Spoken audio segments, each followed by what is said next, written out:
Laila dan Majnun. Kisah cinta klasik dari negeri timur. Ditulis oleh Nijami dan dinarasikan oleh Amanda Sweety. Cinta sejati mampu menjelma menjadi kekuatan yang tak ada habis-habisnya. Cinta antara Kais dan Laila mampu membuktikannya, yang kemudian dikenal dengan kisah Laila dan Majnun. Kisah cinta abadi dari negeri timur ini cukup termasyhur, hampir disamakan dengan kisah Romeo dan Juliet. Meski begitu, kisah ini lahir sebelum karya William Shakespeare itu tercipta. Kisah cinta mengharukan yang dianggap nyata kebenaran peristiwa ini awalnya tersebar dari satu orang kepada orang lain, sehingga terlahir berbagai versi dan varian. Baru pada abad ke-12 dituangkan kembali dalam bentuk tulisan oleh Nijami, seorang penyair dari Ganzavi, wilayah Azerbaijan. Versi ini paling dikenal orang, lalu menyebar ke wilayah lain, sehingga sampai sekarang menjadi kisah saduran atau penceritaan kembali yang telah diterjemahkan ke dalam berbagai bahasa. Kais mencintai Laila dengan segenap jiwanya. Meski rasa cinta itu terhalang, namun laki-laki itu tak kenal menyerah atau memindahkan hatinya kepada gadis lain. Bahkan ia terus memelihara rasa cintanya kepada Laila. Rasa cintanya yang terhalang itu membuat hidupnya tiba-tiba berubah. Ia berjalan tak tentu arah sambil mendendangkan lagu-lagu cintanya dan meneteskan air mata. Orang-orang yang berpapasan dengannya meneriakkan namanya, si Majnun, si orang gila. Hanya Laila satu-satunya kekasih yang bertahta dalam hatinya. Ia bertingkah bak seorang pemabuk, menangis, terisak, bait demi bait terlantun dari hembusan napasnya. Jika datang kerinduan yang mendalam, ia memanggil angin timur yang akan menyampaikan pesan untuk mawar merah pujiannya. Begitu besar cinta sejati yang dimilikinya, hingga angin pun bersahabat dengannya. Hingga binatang-binatang buas di tempatnya berkelana pun mengasihi dan menjadi sahabat yang senantiasa menyertai langkahnya. Majnun telah mengeluarkan seluruh daya dan upaya untuk menunjukkan sikap cinta sejatinya kepada Laila. Namun, takdir tak berpihak. Akhirnya, cinta mereka bersatu dalam kematian. Selamat mendengarkan. Part 1. Buah hati yang sempurna. Pada suatu masa di Jazirah Arab, tinggal seorang pria, tepatnya seorang raja bernama Syahid, yang menjadi pemimpin sebuah suku yang dikenal suku Banu Amir. Tak ada penguasa lain yang menyamai kemakmuran serta kesuksesannya, dan keberaniannya sebagai pemimpin telah dikenal di seluruh pelosok wilayahnya. Bagi kaum miskin, ia adalah seorang dermawan. Pintu-pintu gudang hartanya selalu buka dan ikatan dompetnya tak pernah tertutup. Sifatnya yang ramah kepada para pendatang asing pun sangat terkenal. Ia sangat dicintai rakyatnya. Said tidak memiliki putra. Ia kemudian diberikan seorang bayi laki-laki, seorang anak yang sangat tampan, bagaikan bunga mawar yang baru saja mekar, bagaikan berlian yang keindahannya dapat mengubah malam menjadi siang. Untuk merayakan kelahirannya, Said membuka lebar seluruh gudang hartanya dan menghambur-hamburkan emas, seolah yang disebarkan hanyalah butir-butiran pasir. Semua orang merasakan kebahagiaan. Cara itu dirayakan dengan pesta meriah di seluruh pelosok wilayah. Di hari 15, kedua orang tuanya memberikan namanya Kais. Namun begitu, hal ini dilakukan secara rahasia, tersembunyi dari semua orang demi mengusir hal-hal jahat. Setahun berlalu, dan ketampanan sang bayi berubah. Ia tumbuh menjadi seorang anak yang ceria dan aktif. Tahun demi tahun, bagai setangkai mawar yang dirawat dengan hati-hati di sebuah taman bunga. Menjelang akhir usianya yang ke-7, ciri-ciri kedewasaan mulai tampak. Siapapun yang melihatnya, bahkan dari kejauhan sekalipun, pasti akan mendoakannya. Ketika dekade pertama dalam hidupnya telah berlalu, semua orang mengisahkan ketampanannya, seolah mereka sedang menceritakan kembali dongeng-dongeng masa lalu. Part 2. Nyala Api Cinta. Kais adalah anak yang rajin dan antusias menerima pelajaran. Ia tidak membutuhkan waktu lama untuk dapat mengalahkan teman-temannya dalam setiap mata pelajaran dan membuktikan bahwa ia adalah siswa terbaik yang pernah diajar oleh gurunya. Ia paling unggul dalam pelajaran membaca dan menulis. Begitu ia berbicara, entah dalam bentuk debat atau percakapan sederhana, bibirnya selalu melontarkan kalimat-kalimat bijak dan sangatlah menyenangkan mendengarnya berbicara. Namun tiba-tiba terjadilah sesuatu di luar dugaan. Teman-teman sekelas Kais merupakan keturunan bangsawan dari suku-suku yang berbeda, termasuk juga teman-teman perempuannya. Suatu hari, seorang gadis bergabung di dalam kelasnya. Gadis itu memiliki kecantikan yang luar biasa, yang membuat Kais dan bocah lelaki lainnya langsung terpukau. Sesuai dengan namanya, rambutnya hitam legam dan di balik rambutnya, wajahnya memancarkan kecantikan yang luar biasa. Matanya berwarna gelap, dalam dan bersinar, bak mata rusa, dan hanya dengan satu kerjapan bulu matanya, ia dapat meruntuhkan dunia. Bibir mungilnya hanya terbuka untuk mengucapkan kata-kata manis.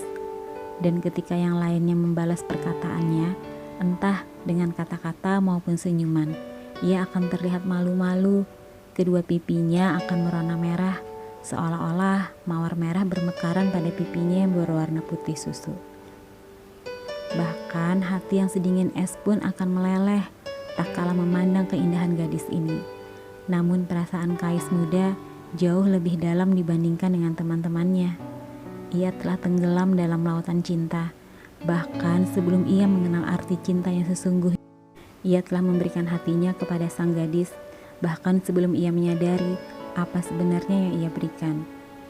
Namun Kais tidak sendirian, karena Laila pun merasakan hal yang sama. Api telah menyala dalam kedua hati mereka, dan api itu saling menerangi satu sama lain. Apakah yang mereka lakukan untuk memadamkan nyala api itu? Tidak, mereka tidak memadamkan nyala api tersebut. Mereka hanyalah anak-anak, dan anak-anak hanya dapat menerima apa yang mendatangi mereka tanpa banyak bertanya. Cinta ibarat sang pembawa anggur yang menuangkan minuman di gelas-gelas hingga meluap, dan anak-anak itu meminum apapun yang dituangkan untuk mereka. Dan tentu saja hal itu membuat mereka melayang karena mereka tak menyadari betapa kuatnya minuman itu. Rasa mabuk yang pertama kali dialami selalu menjadi yang terhebat. Jatuh yang mereka rasakan untuk pertama kali selalu menjadi pengalaman yang terberat. Dan patah hati yang dirasakan pertama kali selalu menjadi yang paling menyakitkan. Dan begitulah mereka melangkah jauh dengan perasaan itu hingga terlambat untuk kembali lagi. Dipesona buah kekuatan yang asal-usulnya tak mereka ketahui, dan kekuatan itu terlalu hebat untuk dapat mereka lawan. Mereka telah meminum habis gelas berisikan minuman cinta siang dan malam, dan semakin banyak yang mereka minum, semakin kuat ketertarikan mereka satu sama lainnya. Mata mereka menjadi buta dan telinga mereka menjadi tuli. Di sekolah dan di dunia yang berada di luar kelas mereka, Kais dan Laila telah kehilangan diri mereka dan akhirnya saling menemukan. Orang bilang cinta pertama adalah yang terhebat, dan bahwa kenangan pertama itu tidak akan pernah hilang. Bagi Kais dan Laila, hal ini benar adanya. Begitu besarnya kebahagiaan yang mereka rasakan, hingga mereka tak berani mempertanyakannya, karena mereka takut perasaan itu akan hilang secepat datangnya. Bagi Kais, Laila bak matahari yang merambat naik di langit hatinya dengan keindahan dan sinar yang tidak ada bandingannya. Hari demi hari, cahaya yang dipancarkan Laila semakin terang, menerangi tak hanya dunia Kais, namun juga dunia mereka-mereka yang beruntung dapat berjumpa dengannya. Bocah laki-laki lainnya pun terpukau dan terpesona oleh sinar Laila yang membutakan. Kais tahu betul bahwa bocah-bocah lelaki lainnya pun tertarik pada Laila. Namun ia juga tahu bahwa mereka tak mendambakan Laila sebesar dirinya. Jadi ia tak mempedulikan aksi-aksi jenaka teman-temannya. Namun pada saat yang bersamaan, ia juga merasa gelisah akan takdirnya. Ia menyadari bahwa dengan kecantikan Laila yang luar biasa, akan selalu datang godaan. Ia tahu bahwa akan ada seseorang atau sesuatu yang muncul di antara mereka berdua. Tiba-tiba saja situasi berubah dan apa yang semula dianggapnya sempurna, kini mulai tampak memiliki kecacatan. Secara perlahan, nyaris tak terasa, sebuah awan hitam kecil mulai muncul di hadapannya. Sementara kedua bocah yang sedang jatuh cinta ini tenggelam dalam sinaran cinta masing-masing, menenggak anggur dan menikmati firdaus yang membuat mereka lupa diri. Apa yang harus dilakukan Kais? Jiwanya adalah cermin bagi sinar yang dipancarkan oleh Laila. Bagaimana caranya ia dapat menyimpan sinar itu untuk dirinya sendiri? Laila menyinarinya bagai matahari yang bersinar terik di siang hari. Bagaimana mungkin sinar yang seterang itu dapat disembunyikan? Bagaimana mungkin ia bisa memalingkan diri dari sesuatu yang paling berat dalam hidupnya, bahkan dalam waktu sedetik saja?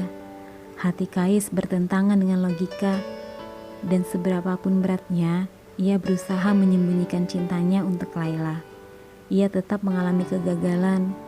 Bersama Laila, ia merasa serbuan panah cacian yang diluncurkan oleh 1000 busur.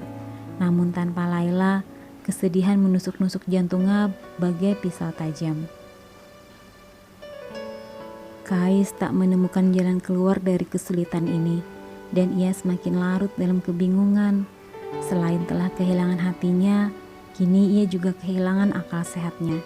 Yang dapat dilakukannya hanyalah berjalan berputar-putar dalam keadaan tak sadar, mengungkapkan kekagumannya atas kecantikan, serta kebaikan Laila kepada siapa saja yang ia temui.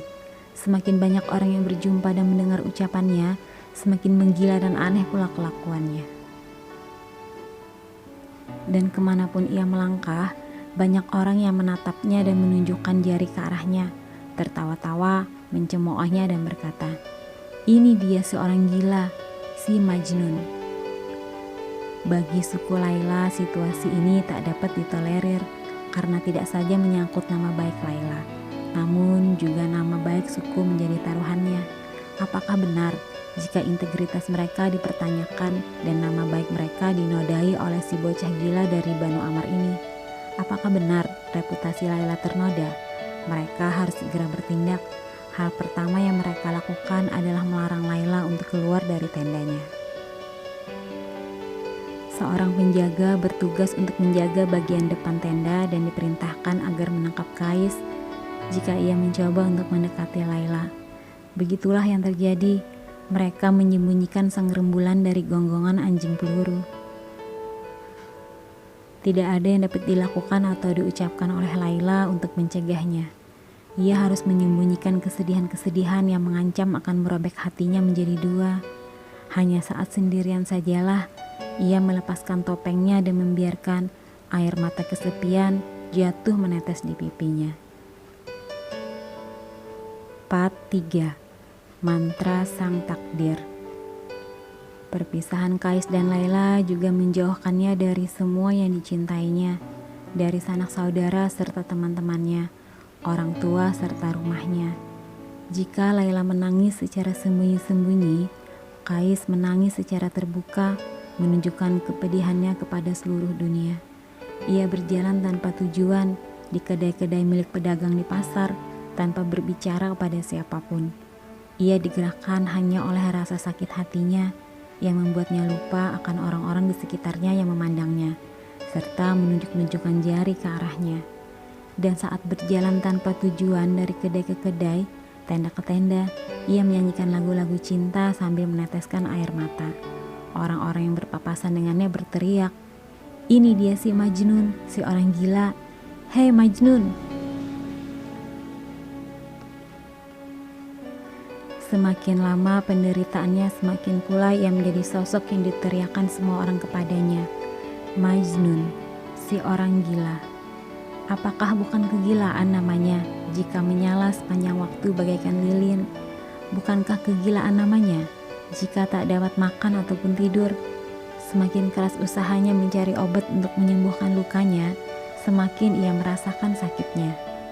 Dan saat malam tiba, momok dari cita-cita serta ambisinya yang sia-sia membawanya menuju pinggiran kota dan menuntunnya ke arah gunung, tanpa alas kaki dan hanya berbekal jubah yang menutupi bahunya.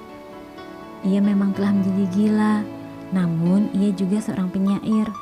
Akibat perpisahannya dengan Laila, perpisahan yang membuatnya menjadi budak bagi gadis itu, membuatnya tergerak untuk menciptakan soneta terindah yang berisikan namanya, dan bait-bait sajak yang belum pernah didengar oleh siapapun juga. Di tengah ketenangan malam, ia menyelimuti dirinya dengan jubah dan mengendap-endap menuju tenda Laila. Kadangkala ada yang menemaninya, teman-teman yang seperti dirinya, pernah merasakan keindahan cinta dan juga pedihnya perpisahan. Namun seringkali ia pergi sendirian. Ia bergerak bagaikan angin gurung menuju tenda Laila, berdiri di ambang pintu tenda dan mengucapkan doa. Kemudian begitu dekat, namun terasa begitu jauh. Betapa sulit baginya untuk bergerak menjauh dari tenda kekasihnya dan kemudian pergi. Dalam perjalanan menuju tenda Laila, ia seakan terbang, namun tak alangkah pergi, ia berjalan terseok bagaikan orang yang sedang mabuk atau hewan yang sedang terluka. Mengapa takdir tidak berpihak kepadanya? Hatinya hancur bagaikan sebuah kapal yang terjebak di tengah hujan badai. Sisa-sisa dirinya kini bergerak mengapung berkat belas kasih sang ombak.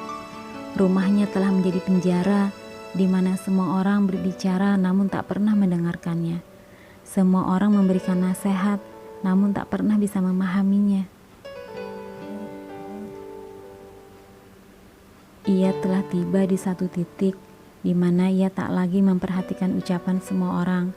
Ia sudah tak peduli lagi, hanya kata Laila lah yang berarti baginya. Ketika orang membicarakan hal-hal lain, ia akan menutup kedua telinganya dan tak mengucapkan sepatah kata pun. Suatu hari ia berjalan seolah tak sadarkan diri. Keesokan harinya ia bertingkah bak seorang pemabuk, berjalan terseok-seok, menangis terisak-isak dan merintih-rintih. Bait demi bait sajak mengalir dari bibirnya. Ketika sajak itu terhenti, pesan-pesan mulai disampaikan. Ia memanggil angin timur untuk menyampaikan pesan kepada Laila, di mana sukunya telah membangun perkemahan di pegunungan Najd. Angin timur, cepatlah kau bergerak, dan kau akan menemukannya di sana, katanya. Belailah rambutnya dengan halus dan bisikan di telinganya. Katakan, seseorang yang telah mengorbankan segalanya untukmu menyampaikan salam dari jauh. Kirimkan kecupan melalui angin untuk memberitahunya bahwa kau masih memikirkannya. Oh cintaku, andai saja aku tak memberikan jiwaku padamu, maka akan lebih baik jika aku kehilangan jiwaku untukmu selamanya, demi kebaikanku. Aku terbakar dalam api cinta, dan aku tenggelam dalam air mata kepedihan. Bahkan matahari yang menyinari bumi tak dapat merasakan besarnya hasratku. Aku adalah ngengat yang berterbangan di tengah malam untuk mencari sinar lilin. Oh lilin jiwaku yang tak kelihatan, jangan siksa aku saat aku terbang mengelilingimu. Kau telah menyihirku, kau telah mencuri tidurku, akal sehatku, dan juga keberadaanku. Kau adalah penyebab dari sakit hatiku. Namun demikian, cintaku kepadamu adalah satu-satunya pelipur laraku, satu-satunya penyembuh lukaku. Betapa anehnya, sebuah obat yang tidak mampu menyembuhkan, namun justru memberikan rasa sakit yang jauh lebih besar. Andai saja kau dapat memberikanku pertanda, andai saja angin dapat menyentuh bibirmu dan membawa kecupanku padamu. Tapi itu berarti aku berhak untuk mencemburui sang angin, dan aku akan malu karena telah memintanya melakukan itu.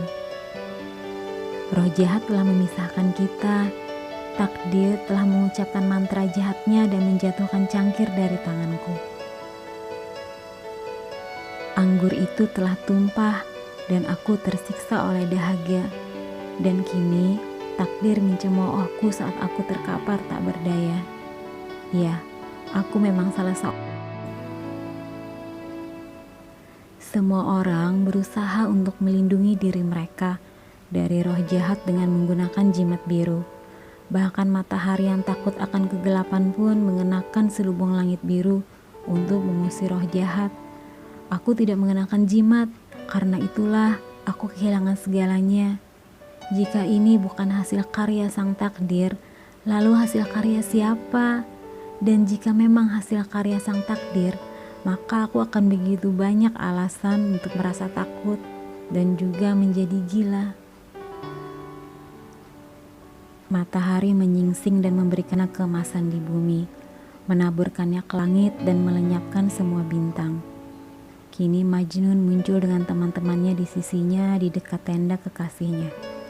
Ia mengambil resiko besar, tak pernah sebelumnya ia bergerak sejauh ini tanpa kegelapan malam menyelubunginya. Namun kesabarannya telah habis dan ia tak lagi sanggup menghadapinya. Hatinya luluh untuk Laila. Sebelum seluruh hatinya hancur, ia harus bertemu. Bak seorang pemabuk, benaknya kebingungan dan linglung, ia terseok menuju tenda Laila. Bait-bait sajak mengalir keluar dari bibirnya. Dan tiba-tiba saja ia telah berada di sana, di pintu masuk tenda kekasihnya. Ia harus mengusap-usap matanya untuk memastikan bahwa ia tidak sedang bermimpi. Di hadapannya berdiri tenda Laila, dan betapa terkejutnya ia ketika menyadari bahwa tenda itu dalam keadaan terbuka dan tampak jelas sesosok gadis sedang duduk di pintu masuk. Gadis itu adalah Laila. Majnun mengeluarkan erangan yang dalam seolah hendak pingsan. Kemudian Laila melihatnya. Selama sedetik yang seolah terasa berabad-abad mata mereka saling bertatapan. Dan dari tatapan masing-masing mereka dapat membaca berbagai perasaan. Takut, rindu, sakit, serta cinta. Air mata membasahi mata mereka tak kalah saling berkomunikasi dalam keheningan dan saling menghembuskan napas di udara yang bergerak sebagai penyampai pesan mereka. Laila merupakan sinar matahari. Majnun adalah sebuah lilin yang perlahan membakar habis dirinya dengan api hasrat di hadapan gadis itu. Keindahan Laila bak taman bunga mawar. Majnun bagaikan menara api yang menyala dengan kerinduan. Laila menebarkan benih-benih cinta. Majnun menyiraminya dengan air mata. Laila adalah kecantikan yang seolah Majnun adalah lentera yang menyala terang dan membawanya pergi dari dunianya menuju dunia yang penuh laki-laki. Laila bak bunga melati yang bermekaran di musim semi. Sementara Majnun adalah dataran musim gugur, di mana tak ada bunga melati yang tumbuh. Laila dapat menyihir dunia hanya dengan satu tatapan mata. Namun, Majnun adalah budak yang menari berputar-putar di hadapannya. Laila memegang cangkir yang berisi anggur cinta. Majnun berdiri mabuk karena bau harumnya. Hanya pertemuan sesingkat itu saja yang dapat mereka lakukan. Dan setelah itu semuanya usai. 1 detik lagi saja. Dan perasaan indah itu akan berakhir buruk bagi mereka berdua karena takut akan ditangkap oleh para penjaga atau pengintai. Majnun segera berlari pergi.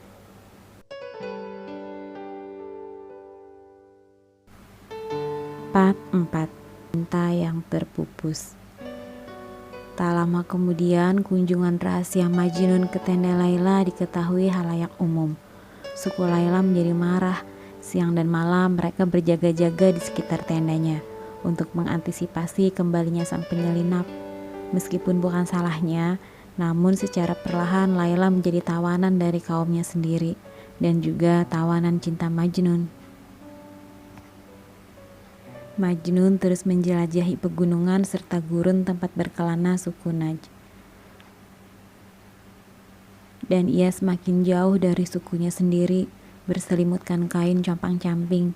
Ia berjalan tanpa tujuan di tengah gurun, menciptakan ode dan soneta yang dinyanyikannya dalam nada sedih untuk dirinya sendiri. Yang dapat dipikirkannya hanyalah cintanya untuk Laila. Makan, tidur, keluarga, teman-teman tak pernah lagi ada di hatinya yang hancur. Siapapun yang melihatnya dari kejauhan pasti akan menunjuk-nunjuk dan berteriak, "Itu dia, itu si Majnun, si gila yang dulu dikenal sebagai Kais. Itu dia, si bodoh yang menimbun terlalu banyak rasa malu dan celah pada dirinya dan juga sukunya." Syahid, seperti halnya semua orang di sekitarnya tak dapat berbuat apa-apa. Siapa yang dapat memutar balik waktu dan mengubah jalan takdir? Lagi pula, kini ia hanyalah seorang pria tua. Bebannya selama bertahun-tahun semakin besar dengan kegilaan putranya. Satu-satunya hal yang dapat dilakukannya hanyalah berdoa bahwa Majnun akan sadar dan kembali menjadi Kais. Namun kondisi putranya tak juga membaik, dan Majnun tetap menjadi Majnun. Keadaannya berubah dari buruk menjadi semakin buruk. Begitu buruknya keadaan hingga ayahnya tergerak untuk mengadakan pertemuan dengan para tetua suku untuk membicarakan serta mencari pemecahan masalah tersebut. Tampak jelas putraku telah kehilangan akal sehatnya dan menyerahkan hati, jiwa serta pikirannya untuk gadis ini. Ia bisa kembali seperti sedia kala hanya jika ia bisa mendapatkan hati gadis itu. Hanya jika ia bisa memenangkan hasrat hatinya, maka Majnun dapat kembali menjadi Kais.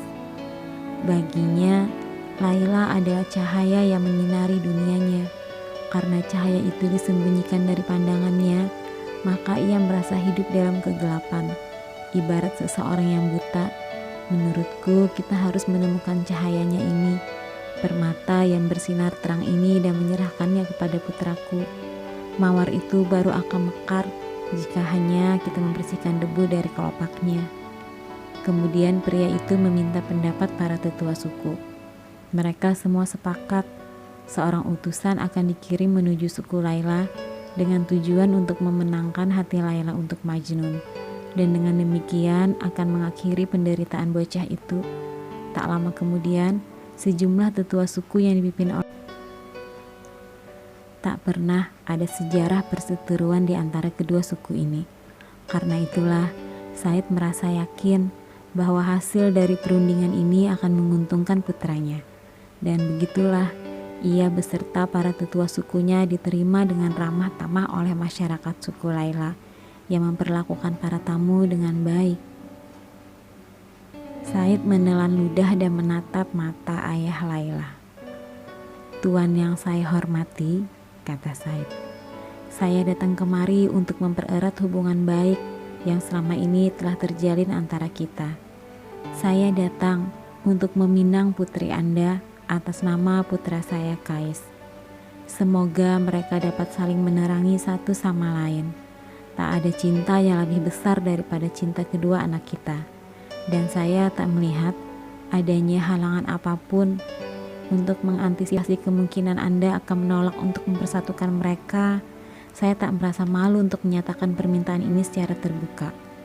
Seperti yang telah Anda ketahui, tak ada satupun di antara kita yang kedudukannya lebih tinggi daripada saya. Tak ada yang menyamai kekayaan saya dan pendukung saya yang tak terhitung jumlahnya.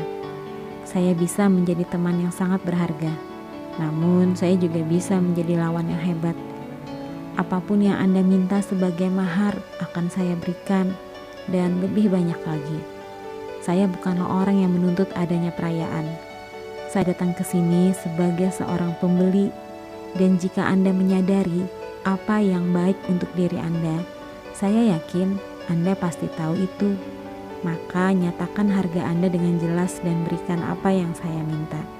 Jika Anda melakukannya sekarang, maka Anda akan mendapat penawaran yang sangat bagus. Esok mungkin sudah terlambat." Kegelisahan Said akan putranya membuat cara bicaranya semakin berani daripada biasanya. Namun, apa yang telah dikatakannya tak dapat dipendam lagi. "Ayah Laila, Seorang pria yang bangga akan dirinya mengangguk perlahan dan menjawab, "Anda telah menyatakan permintaan Anda dengan jelas, teman, dan apa yang Anda ucapkan sangatlah penting. Tapi Anda tak akan mampu mengubah ketetapan takdir hanya dengan ucapan Anda semata. Apakah Anda berpikir bahwa saya akan tergerak untuk menerima permintaan Anda dengan retorika Anda? Tidakkah Anda berpikir bahwa saya melihat adanya sesuatu di balik ucapan Anda? Apa yang Anda tunjukkan kepada saya memang menarik, namun apa yang tersembunyi di baliknya? Sesuatu yang lupa Anda sebutkan adalah satu-satunya hal yang membuat musuh saya bahagia. Ya, memang benar, putra Anda adalah pria terhormat, benar-benar seorang pria yang pantas dipuja dari kejauhan. Dan dari kejauhan itu, ia akan diterima bahkan oleh keluarga Khalifah sekalipun. Tapi kita semua tahu lebih banyak dari itu, bukan? Apakah Anda pikir saya begitu terisolir dari dunia luar hingga tak mendengar berita-berita tentang putra Anda? Apakah Anda tidak menyadari bahwa cerita tentang kegilaan putra Anda telah tersebar di seluruh pelosok tanah ini? Dan apakah Anda benar-benar yakin bahwa saya akan menerima seorang pria gila sebagai menantu? Saya bersumpah bahwa ia benar-benar gila, dan seorang pria gila bukanlah suami yang tepat untuk putri saya. Oleh karena itu, teman, saya minta Anda segera pergi. Saran saya, berdoalah kepada Allah agar putra Anda segera disembuhkan dari penyakitnya. Sebelum ia sembuh, saya tak mau mendengar tentang perasaan cinta ataupun pernikahan antara dirinya dengan putri saya. Saya harap, teman, bahwa ucapan saya jelas dan dapat dipahami. Said tak memiliki pilihan lain selain menarik kembali permintaannya dan pergi. Ia tak dapat menerima kekalahan dengan mudah, dan ucapan ayah Laila telah menyengatnya bak sekumpulan lebah. Namun demikian, apalagi yang dapat dilakukannya selain mengalah? Jadi begitulah, ia kembali menemui Majnun dengan tangan kosong dan tak. 4. 5. Sang pengembara cinta. Karena merasa gagal meminang Laila untuk putranya, sebagai harapan terakhir, Said meminta pertolongan dari teman-teman putranya agar dapat menyadarkan putranya dengan nasihat-nasihat yang bagus.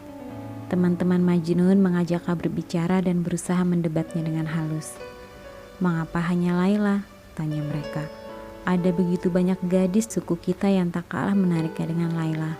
Beraroma wangi, berpipi merah bak tulip, berbibir bak kelopak mawar dan bermata indah. Kecantikan yang mungkin lebih dari gadis yang telah mencuri hatimu. Kita mengenal begitu banyak gadis cantik. Kau hanya tinggal memilih. Ayo daripada kau semakin menyiksa hatimu dan menjadikannya sebagai kuil bagi gadis yang tak dapat kau miliki. Lebih baik kau mencari seorang yang dapat memberikan rasa nyaman di hatimu dan memenuhinya dengan kebahagiaan. Pilihlah gadis dari suku kita sendiri. Carilah pasangan hidup yang pantas untukmu. Lupakan saja Laila. Lepaskan dia." Pada akhirnya, Majnun tak lagi dapat bergaul dengan siapapun. Karena itulah ia meninggalkan orang tuanya, keluarganya, serta teman-temannya dan melarikan diri ke tengah gurun tanpa mengetahui kemana arah tujuannya dan apa yang akan dilakukannya.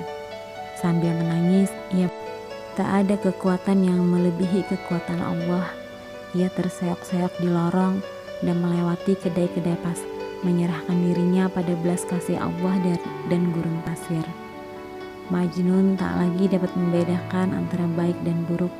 Baginya apa yang baik dan apa yang salah tak lagi ia ketahui. Ia adalah seorang pencinta dan cinta tak mengenal batasan. Ia berlari, air mata membasahi matanya sambil terus berteriak menyebut, "Laila, Laila." Ia tak memperdulikan tatapan mata serta tudingan jari yang tertuju ke arahnya. Ia memang tak melihat mereka dan juga tak mendengar teriakan serta cemooh mereka. Orang-orang mulai mengikutinya, merasa tertarik oleh penampilan serta tingkah lakunya yang aneh. Dalam keadaan tak sadar, ia tak memperdulikan mereka.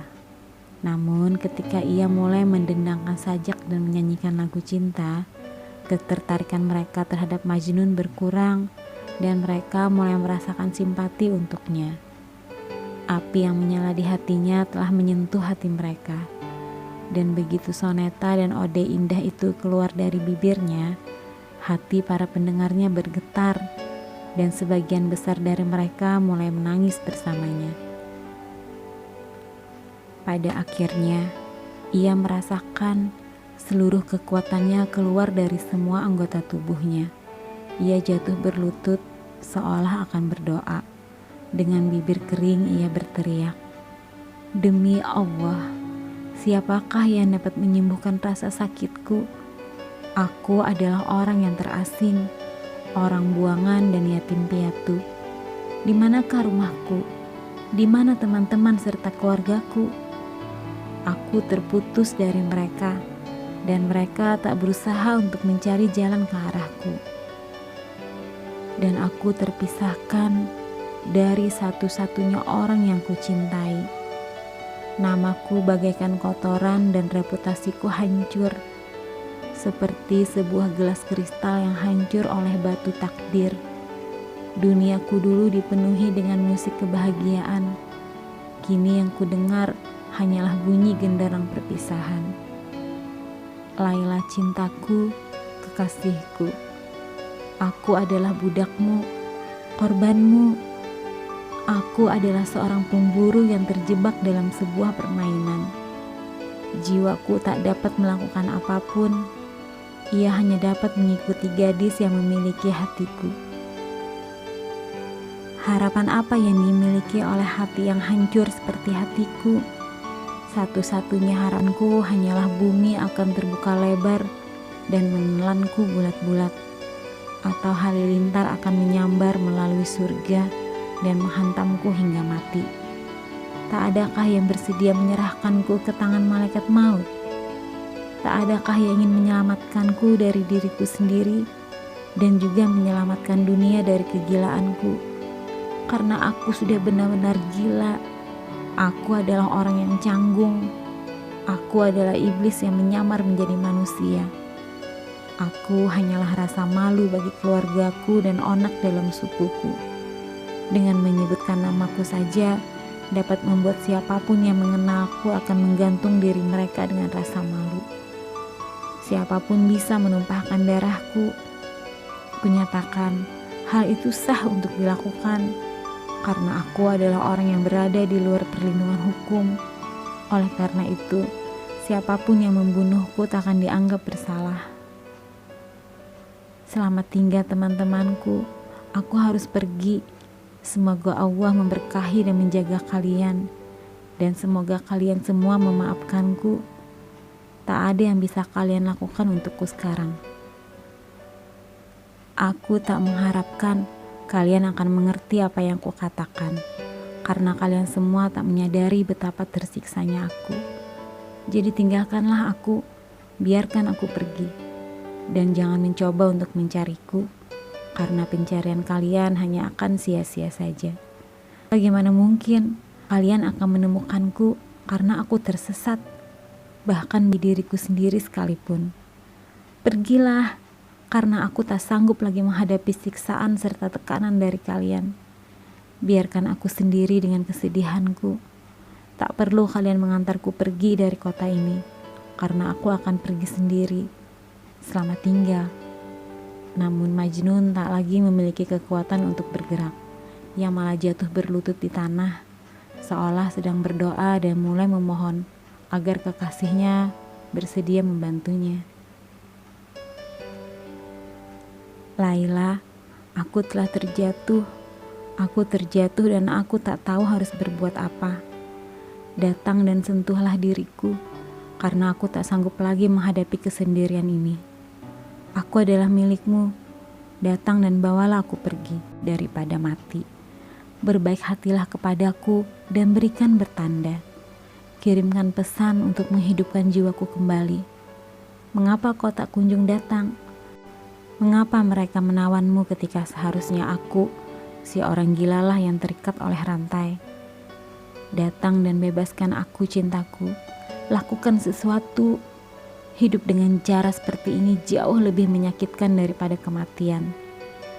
Jangan biarkan semuanya seperti ini. Tidaklah benar jika kau hanya duduk di sana tanpa melakukan apapun. Tidakkah kau merasa kasihan padaku? Tidak, seharusnya tidak. Bagaimanapun juga, mereka-mereka yang hidup dalam kenyamanan takkan bisa merasakan belas kasih bagi kaum teraniaya. Apa yang diketahui kaum kaya tentang kemiskinan? Apa pedulinya mereka-mereka yang berperut kenyang terhadap orang yang kelaparan? Kita berdua adalah manusia. Tidakkah kau memiliki rasa kemanusiaan sedikit pun? Apakah kau akan tetap merekah dan berkembang, sementara aku akan layu dan mati? Aku sendirian dan tanpa teman. Satu-satunya temanku hanyalah bayanganku, dan bahkan dengannya aku tak sanggup mengatakan sejujurnya tentang cintaku padamu. Kalau-kalau ia merasa cemburu dan berusaha mengambilmu dariku. Apa yang bisa aku lakukan? Dapatkah aku berharap? Seorang pria yang tersiksa oleh dahaga memimpikan aliran air yang segar dan jernih. Namun kala ia terbangun, yang ada hanyalah butir-butiran pasir. Tapi apalah artinya semua itu? Apapun yang terjadi padaku, takkan ada yang dapat menghancurkan cinta yang ada di hatiku untukmu. Memang benar, semuanya adalah sebuah misteri, sebuah teka-teki, sebuah gembok tanpa kunci, sebuah buku yang tak dapat dibuka, sebuah kode rahasia yang tak dapat dipecahkan oleh siapapun. Cintaku untukmu adalah bagian dari diriku. Rasa itu memasuki nadiku bersamaan dengan air susu ibuku. Dan rasa itu hanya akan pergi jika jiwaku meninggalkan tubuhku. Itu saja yang pasti. Begitu suaranya semakin melemah, kaki Majnun pun melemah, dan akhirnya ia terjatuh. Mereka yang mendengarnya berbicara bergerak maju untuk menolongnya. Dengan perlahan, mereka mengangkat dan membawanya pulang di kediaman orang tuanya. Part 6. Berobat ke rumah suci. Sekali lagi, Syahid mengadakan pertemuan dengan para tetua suku untuk membicarakan permasalahan putranya. Setelah berdebat, akhirnya pikiran para tetua tertuju pada Mekah dan rumah suci Allah, Ka'bah. Bagaimanapun juga, kata salah satu tetua, hanya Allah yang dapat membuka gembok yang tak dapat dibuka oleh manusia yang lemah.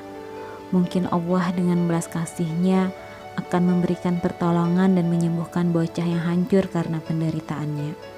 Ka'bah adalah tempat untuk berdoa dan merenung bagi umat manusia dan juga para malaikat. Ka'bah adalah altar bagi surga dan di bumi, di mana setiap manusia memohon ampunan dan juga pertolongannya. Jadi bagaimana mungkin Allah tidak membantu kita? Ayah Majnun sepakat dengan ide tersebut. Dan pada hari pertama di bulan terakhir pada tahun itu, bulan dilaksanakannya ibadah haji, ia berangkat menuju Mekah dengan menggunakan sebuah karapan kecil yang ditarik oleh unta. Majnun yang masih terlalu lemah untuk berjalan diangkut dengan sebuah tandu bak seorang bayi yang tidur di dalam box. Akhirnya tibalah saat bagi mereka untuk melakukan ibadah tersebut. Perlahan ia menggandeng lengan putranya. Said berkata, "Putraku, ini adalah rumah suci, rumah bagi mereka-mereka yang tak punya teman. Ini adalah rumah suci yang dapat menyembuhkan segala macam penyakit, bahkan penyakit-penyakit yang tak ada obatnya sekalipun. Putraku, disinilah tempat, jika Allah menghendak, di mana babak hidupmu akan berakhir, dan dimulailah babak yang baru. Kita telah datang ke tempat ini agar kau mendapatkan penghiburan dari Allah dan menemukan pembebasan dari penderitaanmu. Sebut nama Allah dengan nama-nama terindahnya, dan mohonlah agar ia bersedia membantumu. Mohon padanya agar ia dapat menyelamatkanmu dari keinginanmu yang mendalam." Majnun tertawa. Ia loncat dari tandu dan bergegas berjalan menembus kerumunan orang. Dan ketika tiba di hadapan Ka'bah, ia memukul-mukulnya dengan kepalan tangannya. Lalu dengan suara yang menggema antara tawa dan tangis, ia berteriak, "Iya, akulah yang telah mengetuk pintumu hari ini. Aku Majnun, si gila, si bodoh yang telah menjual hidupnya hanya demi cinta. Dan biarkanlah aku menjadi budak cinta untuk selamanya. Ya Allah, katakan padaku bahwa aku akan mendapatkan kembali kesadaranku jika aku tinggalkan cinta. Tapi sejujurnya aku katakan bahwa hanya cintalah yang kumiliki. Cinta adalah kekuatanku. Jika cinta itu mati, maka aku akan mati bersamanya. Begitulah takdirku, seperti yang telah kau ketahui. Ya Allah, kumohon padamu, biarkan cintaku tumbuh, biarkan ia berkembang menjadi sempurna dan berlangsung terus. Bahkan jika aku berangsur menghilang lalu mati, izinkan aku minum dari mata air cinta hingga dahagaku terpuaskan. Dan bila aku sudah mabuk karena anggur cinta, biarkan aku menjadi lebih mabuk lagi. Ya Allah, mereka bilang aku harus membuang Laila dari pikiranku dan menghancurkan segala hasrat di hatiku untuknya. Tapi kumohon kepadamu ya Allah, agar kau melukis dalam-dalam wajahnya di benakku, dan buatlah agar hasratku kepadanya semakin besar. Ambillah apa yang tersisa dari diriku dan tawarkan kepadanya sebagai hadiah. Ambil nyawaku dan berikan kepadanya. Ya Allah, biarkan ia mencaci makiku, menghukumku, menyiksaku. Aku tak peduli. Aku bersedia mengorbankan hidupku demi kecantikannya. Tidakkah kau lihat bagaimana aku terbakar cintanya? Meskipun aku tahu, aku tak akan pernah terbebas dari penderitaan ini. Aku tidak peduli, karena memang begitu seharusnya. Oleh karena itu ya Allah, demi kebaikan-Mu dan juga demi cinta, biarkan cinta tumbuh semakin kuat seiring dengan berlalunya waktu. Hanyalah cinta yang kupunya, dan begitulah keinginanku. Said mendengarkan dengan takjub saat Majnun berteriak-teriak. Apa yang dilakukannya kini? Tujuan terakhir mereka melakukan ibadah ke rumah Allah telah gagal. Kini ia yakin bahwa tak ada seorang pun di dunia ini yang lepaskan rantai cinta yang telah mengikat hati putranya. Mereka meninggalkan Mekah dan mulai melakukan perjalanan panjang untuk kembali pulang, di mana teman-teman Majnun serta sanak saudara menanti dengan harap-harap cemas. Ketika mereka sampai, seluruh anggota keluarga berlari keluar untuk menyambut kedatangan. Ceritakan pada kami, apakah Allah telah menyembuhkan penderitaan bocah itu atau tidak? Said hanya dapat menggeleng-gelengkan kepalanya. Air mata mengaburkan pandangannya. Aku sudah berusaha semampuku, katanya dengan lemah. Kukatakan padanya bagaimana caranya memohon pertolongan Allah. Ia dengan segala belas kasihnya dapat membebaskan putraku dari penyakitnya, yaitu Laila si keparat itu. Tapi Majnun mempunyai ide lain. Jadi apa yang dilakukannya? Ia justru mendoakan Laila, lalu mengutuk dirinya sendiri. Part 7. Mengasingkan diri. Berita tentang ibadah Majnun ke kota Mekah, ketukan kerasnya di pintu Ka'bah, serta pengakuan cintanya yang berapi-api segera beredar kemana-mana. Tak membutuhkan waktu lama, kisah tentang cinta Majnun dan juga kegilaannya dibicarakan orang. Berita tentang Majnun sampai di telinga Laila juga, namun tak banyak yang dapat dilakukannya untuk membela kekasihnya. Ia hanya dapat duduk dalam keheningan dan meratapi kesedihannya. Tetapi para anggota sukunya merasa bahwa sudah saatnya mereka melakukan suatu tindakan. Jadi mereka mengirim utusan kepada menteri utama, khalifah, dan mengungkapkan keluhan mereka berkaitan dengan Majnun. Si orang bodoh ini, kata ketua utusan, si gila Majnun telah mencemarkan suku kami dengan tingkah lakunya. Siang dan malam ia berkeliaran di sekitar desa, Rambutnya kotor dan kusut, pakaiannya compang-camping, dan ia berjalan dengan segerombolan gelandangan. Dan ia selalu mendendangkan soneta serta odenya, lagu-lagu serta sajak-sajaknya, bait demi bait. Sayangnya, sajak-sajaknya sangat indah dan semua orang menghafalnya dengan baik. Begitu sang utusan telah selesai berbicara, sang menteri beranjak berdiri dari kursinya, menghunus pedangnya dan menunjukkan kepada para utusan, "Jinakkan si gila dengan menggunakan ini. Jika kalian bisa, kudoakan kalian baik-baik saja." Tanpa sengaja, ucapan sang menteri terdengar oleh seorang anggota suku Majnun, Banu Amir, yang sedang berada di pengadilan saat itu.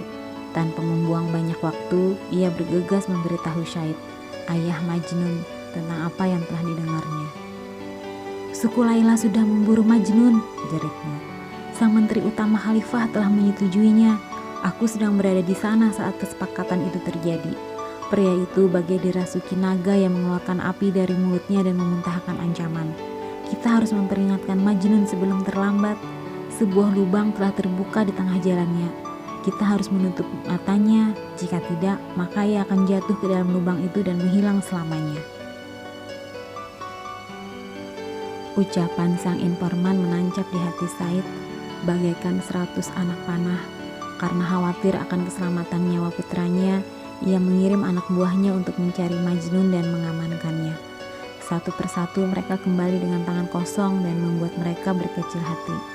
"Majnun tak dapat ditemukan dimanapun," kata mereka, "dan kami khawatir jika takdirnya memang telah ditentukan.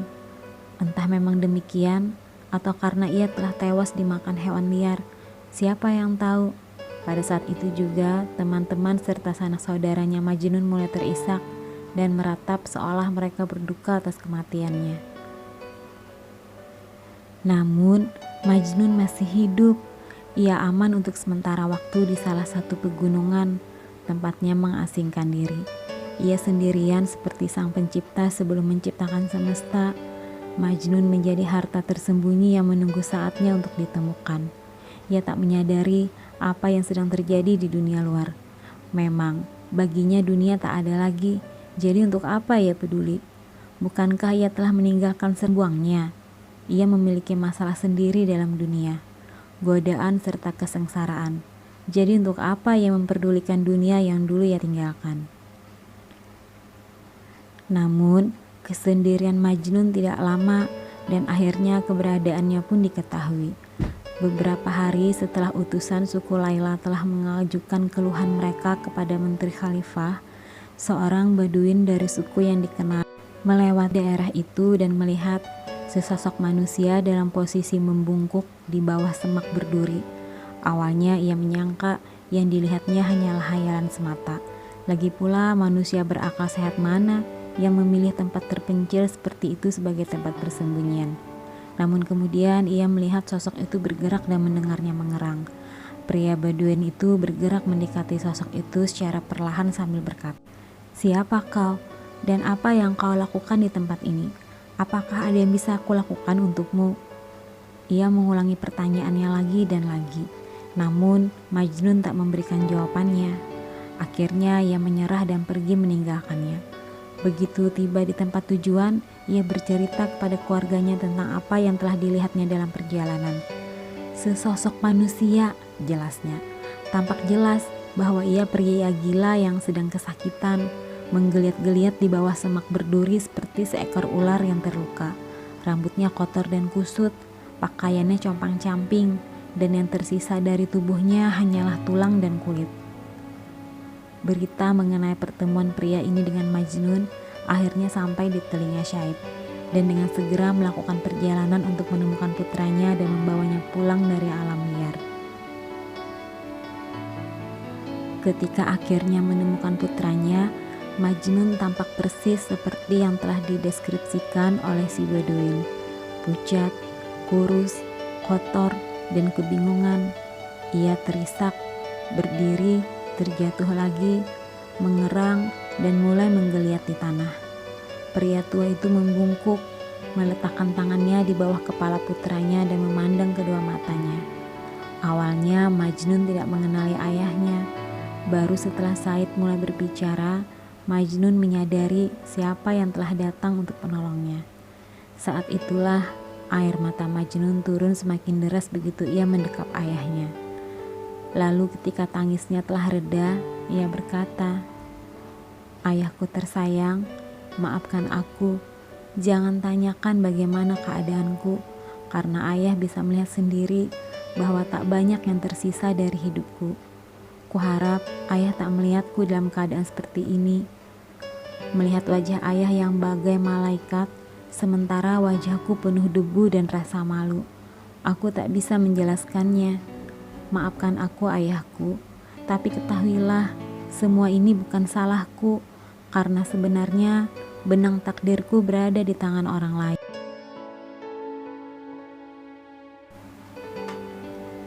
Part 8. Sekuntum bunga yang terkoyak. Dengan frustasi, Said merobek sorbannya dan membuangnya ke tanah dengan putus asa.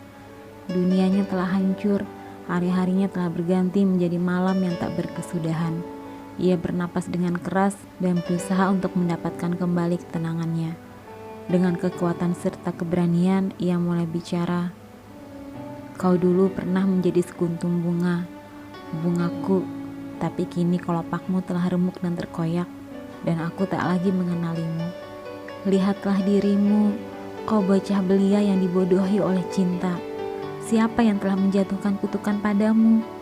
Dosa apa yang telah kau perbuat sehingga kau harus menanggung akibat yang seperti ini? Kau akan mati. Katakan padaku, siapa yang telah mendorongmu hingga ke tepian seperti ini?"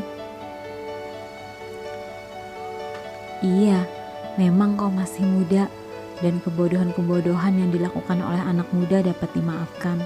Namun kebodohan hingga ke titik ini bukan lagi kebodohan, ini murni kegilaan. Bukankah penderitaanmu sudah cukup? Bukankah hatimu telah merasakan sakit? Cukup sudah. Hasratmu ini sudah menghancurkanmu, aku dan kehormatanku. Bagaimana kau bisa kehilangan kontrol dirimu jika kau tak dapat melihatnya? Maka biarlah aku menjadi cermin bagimu. Biarkan aku menunjukkan apa yang sedang kau lakukan agar kau dapat menghentikannya. Lepaskan dirimu dari rantai perbudakan ini. Bebaskan hatimu dan pikiranmu dari kegilaan yang telah kau bawa pada dirimu ini."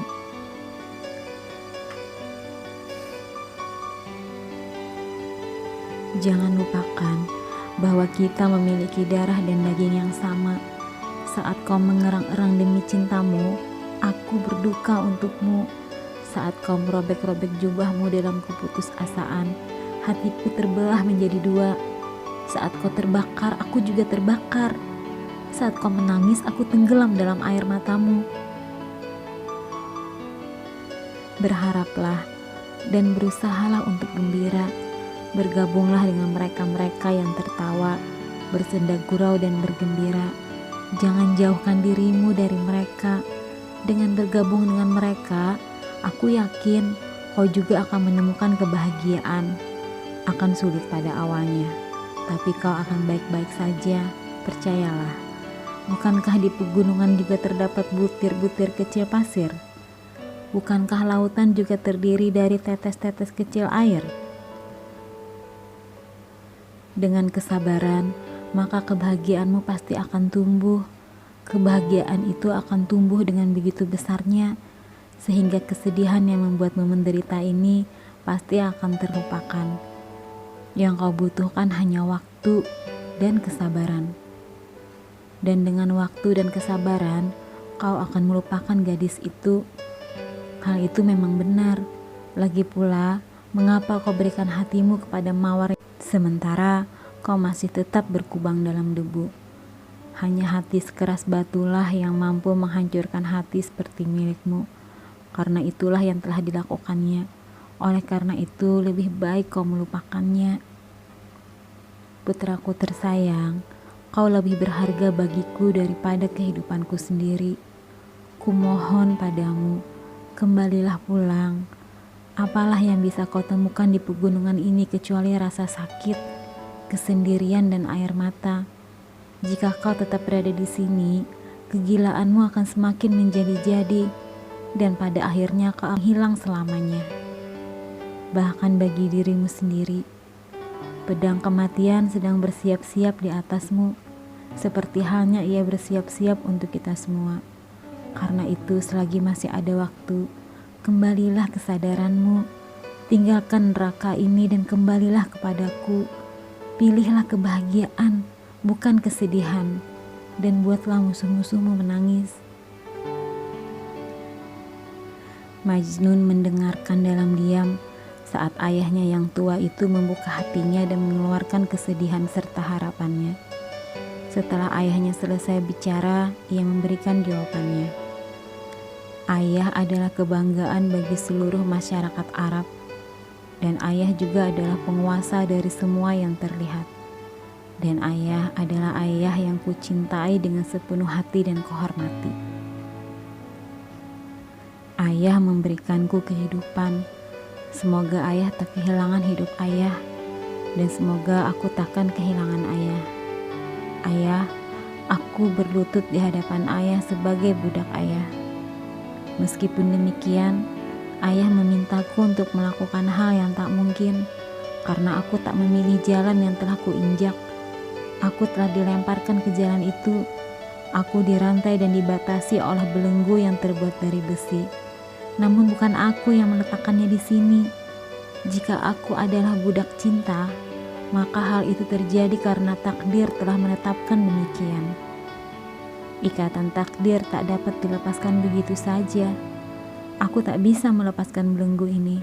Aku tak bisa melepaskan diriku kecuali takdir melepaskanku terlebih dahulu. Apakah bulan bersinar karena keinginannya sendiri? Apakah air laut pasang karena kehendaknya sendiri? Carilah kosmos dan periksalah setiap makhluk hidup, dari semut ke gajah, dan ayah takkan menemukan satupun makhluk yang tidak diatur oleh perintah dan ketetapan takdir. Ada sebuah batu di dasar hatiku. Siapakah yang dapat memindahkannya? Bukan aku. Ada api yang menyala di dalam jiwaku. Siapa yang dapat memadamkannya? Bukan aku. Aku menanggung beban yang telah ditetapkan di bahuku oleh takdir. Dan bahkan jika aku mencoba sejak sekarang hingga hari kiamat tiba, aku tetap takkan sanggup melepaskan beban itu. Ayah bertanya, mengapa aku tak bisa tertawa? Aku sang penderita. Air mata kesedihan yang menjadikanku si penderita, bukan air mata kebahagiaan. Apakah mungkin seorang ibu tertawa saat menguburkan jenazah anaknya? Apakah pantas bagi seorang di posisiku untuk tertawa? Aku juga tak memiliki alasan untuk tertawa. Bahkan keledai yang sekarat takkan menurunkan muatannya hingga kematian benar-benar merenggutnya. Lalu mengapa harus takut pada kematian? Ayah memang telah memperingatkanku. Namun, pecinta macam apa yang menganggap ancaman kematian secara serius? Seorang pria yang termakan habis oleh cinta takkan gentar menghadapi kematian. Seorang pria yang mencari kekasihnya takkan takut menghadapi dunia dan juga perangkapnya. Mana pedang yang sedang bersiap-siap di atasku? Biarkan ia menghujamku. Laila adalah satu-satunya rembulan dalam duniaku, karena takdir telah mengirimkan awan hitam untuk menyembunyikannya. Maka biarlah bumi menelanku. Jika jiwaku telah terjatuh karena dirinya, maka jadilah seperti itu. Setidaknya kejatuhanku terasa bagaikan surga. Biarkanlah aku seperti ini. Kumohon, semangatku telah hancur dan jiwaku telah hilang selamanya.